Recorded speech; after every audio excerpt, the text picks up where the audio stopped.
Welcome to String Theory. My name's Sam Wise and I want to talk about the the Epiphone Century Masterbilt Olympic. This is not a full and in-depth review, so I have a guitar blog site, stringtheory.blog. You'll find a link in the description of this video to that blog and specifically to the review of this guitar. So if you want to see the specs in detail, I'm going to be quite brief running over the materials of the guitar. We're going to focus mostly on what it sounds like, do a bit of comparison, so you can find more there. So this is the cheapest and the smallest in Epiphone's reissue Century archtop range. It's based on a guitar from the 20s that was built right through into the 50s or 60s, I think. The Olympic, it was the smallest body in their range and it remains the smallest body in the reissue range. It was also their bargain basement model, and that's reflected in this reissue. It has, of all of the three that have been released, the Zenith and the Deluxe are the other two. This is the smallest body and it's the simplest in terms of inlays, in terms of bindings and that sort of stuff. Real spec wise it's identical. This is just prettinesses that are missing. It's kind of an odd guitar for Epiphone to re-release in some ways because it was the bottom of the range, but this is the guitar that Dave Rawlings from Gillian Welch's band plays, and he is an incredible player and he's iconic, and the image of him with this small-bodied Epiphone guitar, that drove the prices of the originals through the roof, and I'm sure Epiphone thought when they were re-releasing these, well, we're going to sell a lot of those. And of course it's the cheapest one of the range of three as well, so I'm sure they are selling more of that than of anything else. The sunburst is somewhat different, I think probably mirroring Rawlings' guitar again. The other guitars have a more conventional sunburst where it's pale here and dark in the top part here. The whole of this area being pale is peculiar to the Olympic, and that's what Rawlings' guitar looks like as well. This is a solid spruce top. I think it is pressed rather than carved. I don't know that for sure. Epiphone don't talk about it, but if it was carved, and particularly if it was hand carved, I'm sure they would be saying so. So I suspect that this is steam pressed. That's okay. Lower cost archtops have always been pressed top. They can sound pretty good. They don't sound as good as a carved top, but they cost a lot less. So that's life. Back and sides are laminate. There's a veneer on there that's, the wood grain is kind of pretty. It's dark enough that you can't really see it, but it's fine. The bridge here, adjustable floating bridge. This is a power bridge, so there is a pickup in there, and the controls. There's a volume and a tone down here in the lower F hole, so it's not noticeable. You can't tell. The only thing that shows you that it's electric is here, this jack socket. It's a small body. It's around about parlour size, and it has exactly what you would expect from an archtop. So Dave Rawlings talks about this having mid-range punch. He talks about his guitar having mid-range punch. You can find I think footage, but certainly written stuff where he's playing the reissue and talking about it. I'm going to play a little bit for you, and I think you'll be able to hear that, but I want you to be able to hear all of the tone.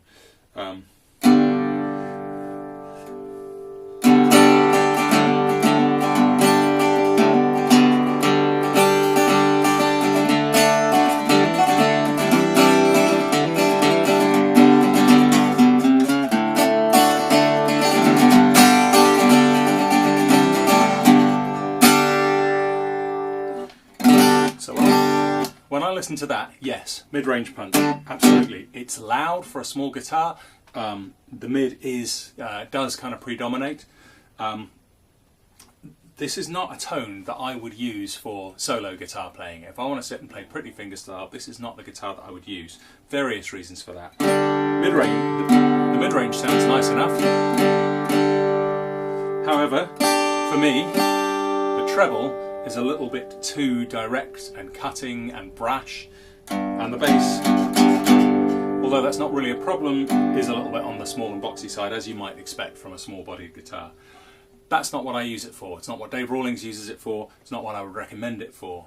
This is a guitar which, to me, sounds fantastic as a lead guitar. I would not have known that had it not been for Mr. Rawlings and his. You know, he gets asked a lot about his guitar because it's unusual. You know, country and bluegrass pickers traditionally playing big flat top dreadnoughts. There's him with his little tiny arch top, and it's got a fun story attached to it about how he spotted it in somebody's garage. So he talks about it a lot, and for him it's about where it sits in the mix against the big dreadnought flat top that Gillian Welch plays. And that's what works here for me as well. So I play in a duo. I'm not afraid to say that I try and steal some of Dave's licks, and we play some of Gillian Welch and Dave Rawlings' songs, and it works really well in that role. When they came out, as soon as I saw it, I thought, I gotta have one of those. I'd wanted an arch top since I was a kid because they looked cool. Then to see Dave Rawlings playing one and hear him playing it and it sounding fantastic and hear his justification for why it works, that all convinced me. I ordered one sight unseen because the local music shops in Southampton did not have one, and I did not have I was too excited about it to wait until I could go to Guildford or somewhere like that and get to a bigger shop and maybe try one out. So I just ordered one, and I was not disappointed. It works really well for me. I do, however, a year later, I have retired it as my main lead guitar because now I'm playing this, which is a Lower LH700, and it's better, but it costs at least twice as much, and that's without a pickup. So I'm going to compare the two for you in a minute and give you a sense of what the difference is between a pressed top laminate back and sides guitar and what you can get if you can afford to pony up or wait a bit longer and save up to get something that's all solid and carved. And because the carving of an archtop guitar, you know, Gibson had carving machines, and they still have those carving machines from their Kalamazoo factory. The received wisdom is that because wood is different, when you carve an archtop, you need to tap tune it and listen to it. I don't know whether Gibson used to or still do finish theirs by hand.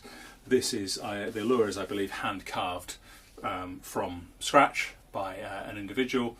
That obviously may lead to differences in quality. This one sounds fantastic to my ears, and I'm gonna give you a bit of a kind of comparison note. However, the fact that I've replaced it doesn't mean that this is a bad guitar. I'm going to talk a bit more about that in a moment. I've kept it, I continue to use it, and I consider it to be a bargain for the price. So, you know, the kind of music I'm playing on this, we're a kind of country folk Americana duo. I'm not a jazz guy. I cannot show you what this sounds like comping jazz chords. I don't know whether it's a good jazz guitar or not. You would have to ask somebody else about that. What I wanted to do is to play you some kind of lyrical bits of guitar that I would play over over another guitar in a song, and compare with the LH700, and you can see exactly what you can get for your kind of £400 or maybe a bit less, and what your £1,000 or £1,200 would buy you. So.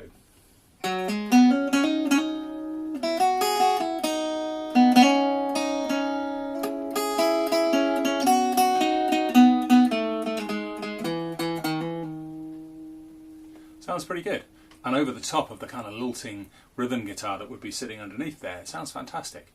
I was very, very pleased with it.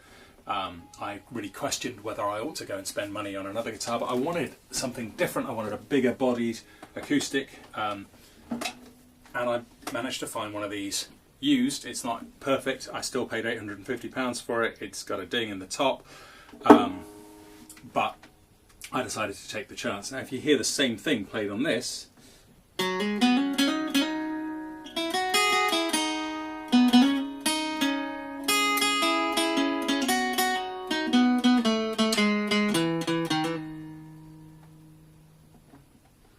I don't know about you, but I'm hearing so much more resonance and depth, and that's not surprising because plywood, which is what the back and sides of a laminate guitar basically are, does not vibrate for as long or in as complex a way as solid wood, and a top that's been pressed by steam into shape will not vibrate in quite the same way as a top that's been carefully carved and tapped and listened to get the maximum resonance.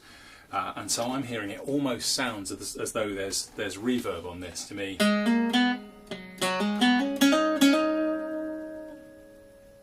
rings on, there's all kinds of sympathetic vibrations going on.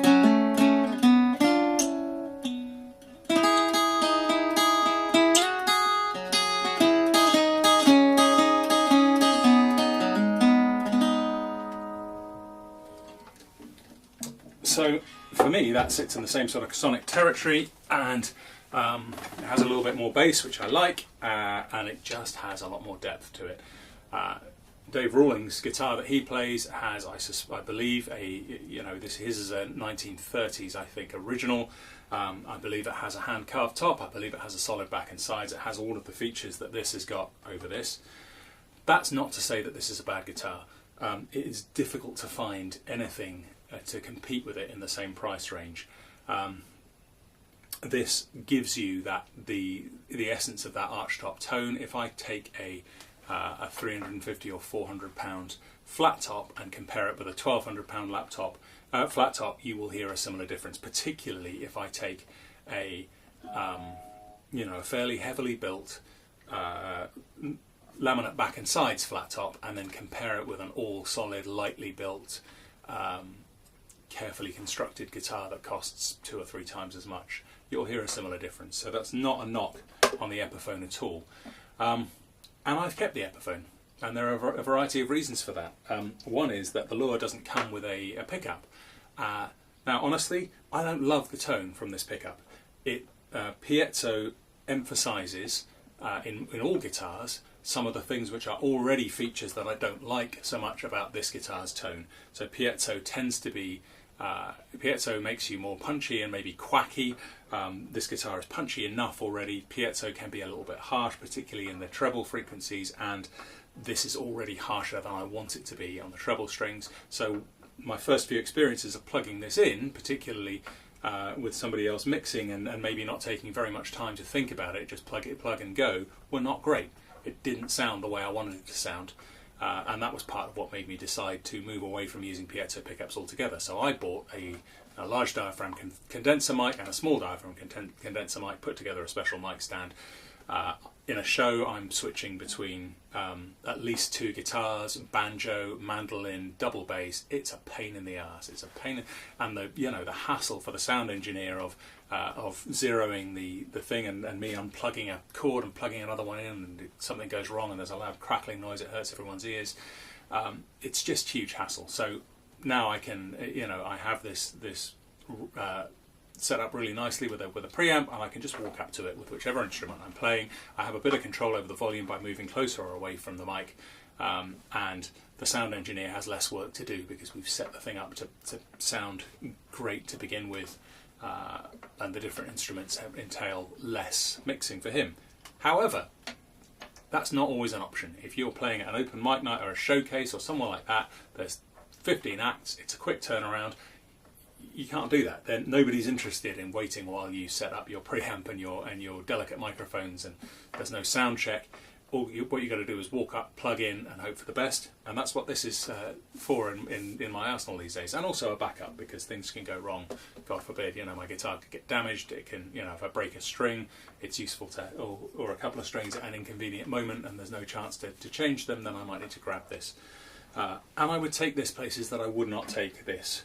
I might take this camping if I was going, but probably only if I'm going camping with somebody else that has a guitar, because otherwise I would rather take a flat top. You can pick these up, I think, from about £370. This is going to cost you £1,200 roughly, or maybe a little bit less. Mine was £850 used, but it's a lot more money, and there isn't much competition. So Godin make an acoustic arch top, but it's apparently not great and kind of quiet. Not knocking Godin, haven't played it, but this is the reputation that they have. The Lure do a carved solid top version of this same guitar with a laminate back and sides.